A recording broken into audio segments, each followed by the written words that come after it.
موسیٰ اشعری پیشاب کے بارے میں سختی سے کام لیتے تھے اور کہتے تھے کہ بنی اسرائیل میں جب کسی کے کپڑے کو پیشاب لگ جاتا تو اسے کاٹ ڈالتے۔ ابو حذیفہ کہتے ہیں کہ کاش وہ اپنے اس تشدد سے رک جاتے، کیونکہ رسول اللہ صلی اللہ علیہ وسلم کسی قوم کی کوڑی پر تشریف لائے اور آپ نے وہاں کھڑے ہو کر پیشاب کیا۔ صحیح بخاری حدیث نمبر 226۔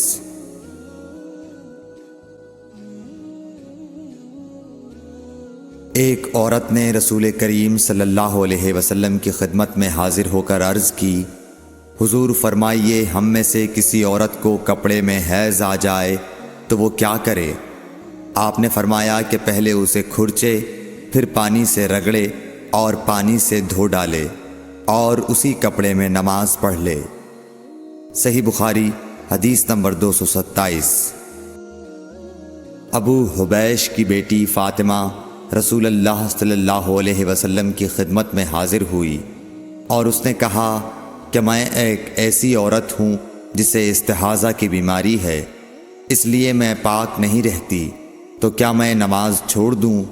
آپ نے فرمایا نہیں، یہ ایک رگ کا خون ہے، حیض نہیں ہے، تو جب تجھے حیض آئے تو نماز چھوڑ دے، اور جب یہ دن گزر جائیں تو اپنے بدن اور کپڑے سے خون کو دھو ڈال، پھر نماز پڑھ۔ ہشام کہتے ہیں کہ میرے باپ عروہ نے کہا کہ حضور نے یہ بھی فرمایا کہ پھر ہر نماز کے لیے وضو کر، یہاں تک کہ وہی حیض کا وقت پھر آ جائے۔ صحیح بخاری حدیث نمبر 228۔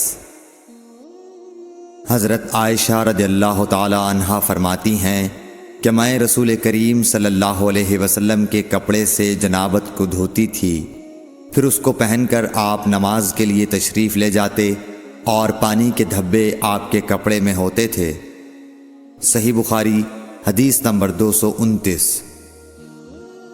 حضرت عائشہ رضی اللہ تعالی عنہا سے اس منی کے بارے میں پوچھا گیا جو کپڑے کو لگ جائے، تو انہوں نے فرمایا کہ میں منی کو رسول کریم صلی اللہ علیہ وسلم کے کپڑے سے دھو ڈالتی تھی، پھر آپ نماز کے لیے باہر تشریف لے جاتے اور دھونے کا نشان یعنی پانی کے دھبے آپ کے کپڑے میں باقی ہوتے۔